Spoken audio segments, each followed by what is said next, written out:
What's going on? It's been a while since we've done a video like this. I think it was back in October or November that we did the 50 tips in 10 minutes kind of video, and I think we had like 2,000 or 3,000 subscribers at the time.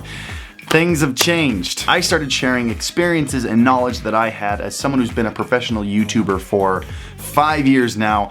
Obviously not on this channel that only had 2,000 subscribers, on other channels, but you guys have seemed to really enjoy my videos, and especially that one. That one's my most viewed video by far.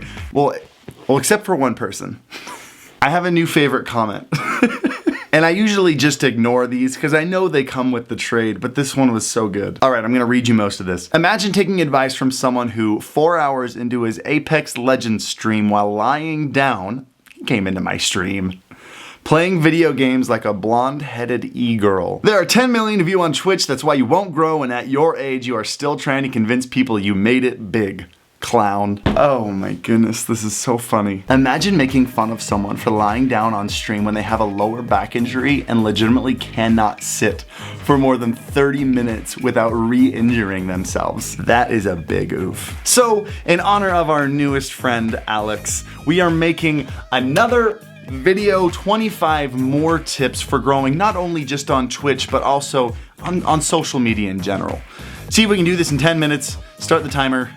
Ready to go. Let's start with a good one. What is the simplest thing that will make the biggest difference in retaining viewers? In my opinion, bringing people back on Twitch has to do a lot with building a relationship with the viewer, even if it's just planting the seed. People come to Twitch for a totally different reason than they watch other content. They come to Twitch because they actually get to interact with you live. They're not just watching something pre-recorded. And so getting to know them, speaking to them, spend some time and just chatting, say their names, make them feel like you are getting to know them too. That's gonna bring them back. Helping the people that are in your stream for the first time feel acknowledged and like their existence matters is a huge first step in getting them to come back. Should I join one of those support small streamers Twitter accounts? No, those Twitter accounts that are like Twitch retweets and stuff, they're all scams. Nobody follows those accounts except for small streamers trying to get found out, so nobody clicks any of the links.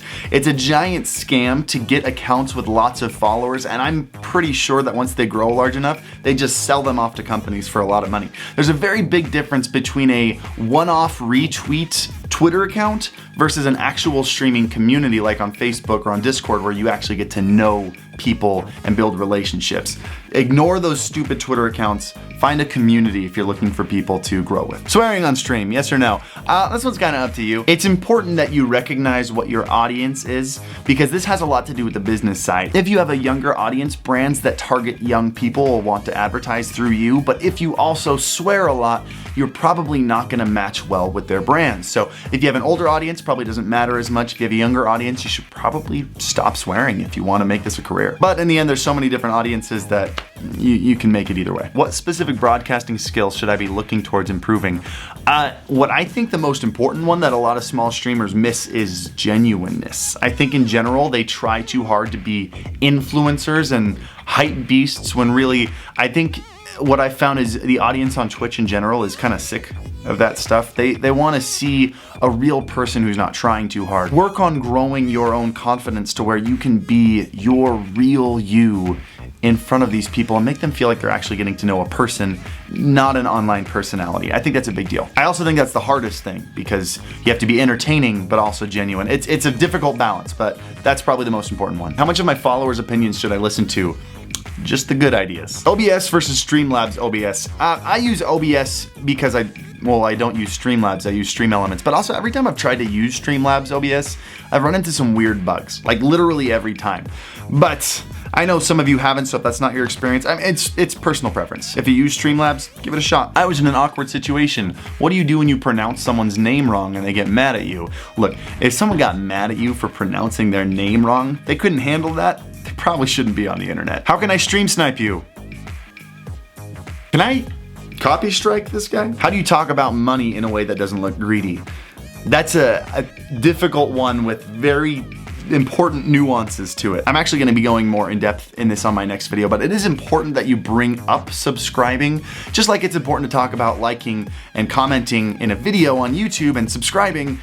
Some people just wouldn't even think about it unless you brought it up, and then they're like, oh yeah, I could subscribe to this channel, and they hit the subscribe button. But when you're asking for it or making future subs your main topic of conversation, it almost feels like you're a charity case and people feel like they're just a wallet to you. I think you show your viewers how much you value them so much more when instead of talking about future subs, you acknowledge past subs and you express gratitude for the subscribers that you've gotten and just be genuinely thankful. Then people who think, oh, I also want to support this streamer, look how kind and grateful he is, they will also subscribe as well. And make sure that if you take this advice to heart, you do it genuinely. Don't fake, be grateful. Like, learn actual gratitude. How do small streamers get sponsors?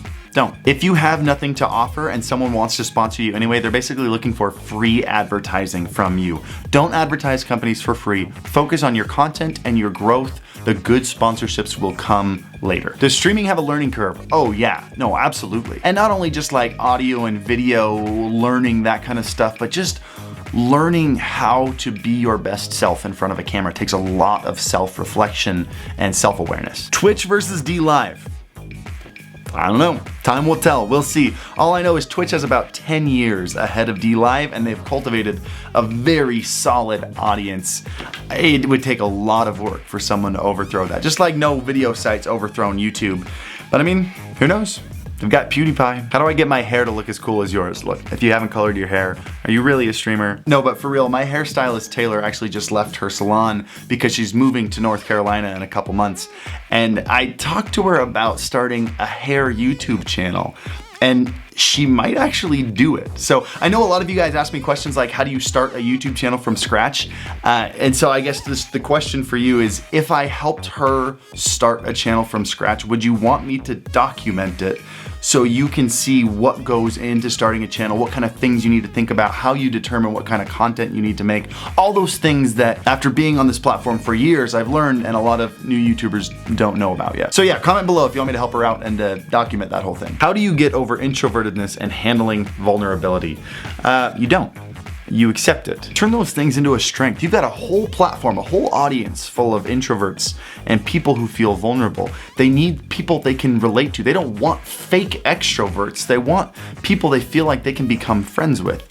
Learn to harness that and become proud of who you are and the way your weaknesses have created you. I mean, at least that's what's worked for me. Should I stream in English or my native language? Look, there are big streamers in every single language around the world. There are also people who speak English as a non-native language that have done really well in English. So I think there's opportunity for success in both. But if I had to give my suggestion, I think starting in your own personal language is kind of like getting into Twitch years ago because they're smaller, they haven't grown as fast yet. It's like having a time machine and jumping back into Twitch when it was kind of new. I think there's a huge opportunity to start in your own language before that language blows up. Now that Twitch has kind of proven that it's here to stay. So I don't know, I'd give that a shot. What attracts you to click on a channel on the browse page? I don't know, I never go on the browse page. I find all my favorite Twitch streamers on Twitter and YouTube. What do you consider too much on a personal overlay? I mean, that just comes down to personal opinion, but if you ask me, I think design has become much more simple on Twitch and just social media in general. I think if it can't fit cleanly around your camera, shouldn't be there. How do you set up charity donations? I've found Tiltify to be very easy. Just go to tiltify.com, it'll guide you through the whole thing. Should I talk about personal things on stream like mental health? Yes, please do this. Share your personal experiences, share your vulnerabilities, share the things that make you human. That's what's gonna get people to relate to you and to love you. Don't ever underestimate the power of turning your weakness into a strength. Should I prioritize creating content or streaming? This is the one that no streamer wants to hear, but if you want to be a streamer, you should prioritize creating content in the beginning while you're trying to grow. Focus on the content that gets you discovered by new people, and once that growth gets moving, then you can start to shift your focus to streaming. How do you fill the air of a dead chat room?